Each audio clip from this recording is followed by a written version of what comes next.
This is the Boss CB-EG20 Semi-Rigid Gig Bag. I bet some of you guys didn't even know Boss made gig bags, but they do. And yes, I'm talking about that Boss. The Boss that made this that we all know and love, this that we all know and love, and now this that we don't know and maybe love. But that's what we're going to find out in today's video. In case you didn't know, the Boss CB-EG20 is the top of the line case out of a series of 3 other cases that Boss makes. This is just going to be a quick review and an update on how it's holding up, since I think this is a great budget option and also a great competitor in the world of other semi-rigid gig bags such as your Gators, your Monos, and your SKBs. Starting off with the interior features, we have some sturdy fabric where the headstock goes to make sure the string ends won't damage the case, and the same on the bridge portion. We then have a padded neck brace and strap,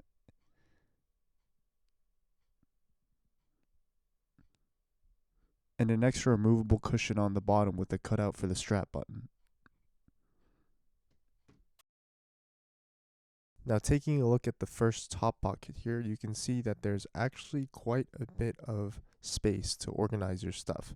So you have a nice zippered pouch that you can store pics and stuff in there. You have a nice pocket for maybe your phone. You have some slots for some pens. And you also have another bigger slot for strings and such. And the pocket does actually go pretty deep here. Moving on to the rest of the case, we have the main big pocket on the bottom here, which does go all the way down to the bottom. And some other notable features include sealed water-resistant zippers all the way around, a water-resistant coating on the case, and also a stiff, sturdy handle. We also have some rubber feet on the bottom and the sides,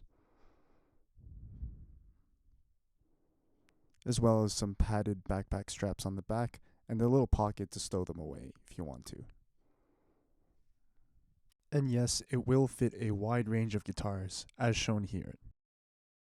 Now moving on to the cons, there really aren't that many, but the one that I found most annoying in regular use is that even though the main pocket is really long and deep and goes all the way down to the bottom, it doesn't stretch very much and it's pretty thin.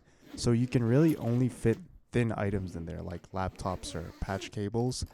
And when taking stuff out of the main pocket, with the guitar in the case, it can be a little tight to get your hand in there. So sometimes you have to open up the case first to get your hand all the way in there to get things in and out, which I found was relatively annoying. Another small complaint I have about this case is that I wish the zippers on each side of the top pocket would go all the way down.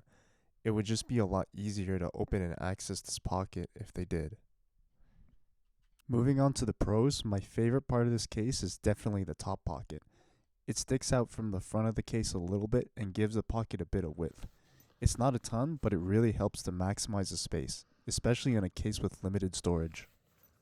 Just to give you guys a reference for how much stuff you can actually fit in this top pocket, here's everything I brought to my last gig, which includes some extra DC to DC cables, an AC adapter, a whole pedal power 2 plus, a rag, a screwdriver and a string winder, and some extra strings.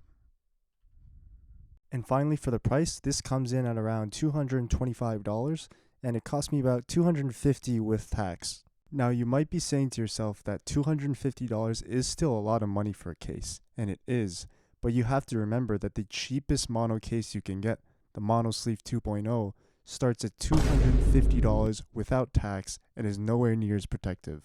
And if you wanted to get something with a similar level of protection as the Boss bag, you would need to step up to the M80 Vertigo series, which starts at almost $400 before tax. If you pay that extra money, you will get nicer features, such as the bigger pockets and Mono's top-loading features. So if things like that are really important to you, then you should pay that extra money to get something nicer. But if you want to save a little bit of cash and get something a little simpler, then the Boss gig bag is right for you. If you guys are interested in this case, I'll be dropping the link in the description down below. Overall, even despite the lack of space in the pockets, I really think this is a great bag that doesn't cut any corners when it comes to protecting your guitar, which is what matters most. A quick little announcement before I go, I just launched my new website. I teach guitar lessons, and I'm looking to fill my schedule up for the New Year's, so if you're interested, I'd really appreciate if you could check it out. The link is down in the description below, as well as all my socials. Happy New Year's, guys, and I'll see you in the next one.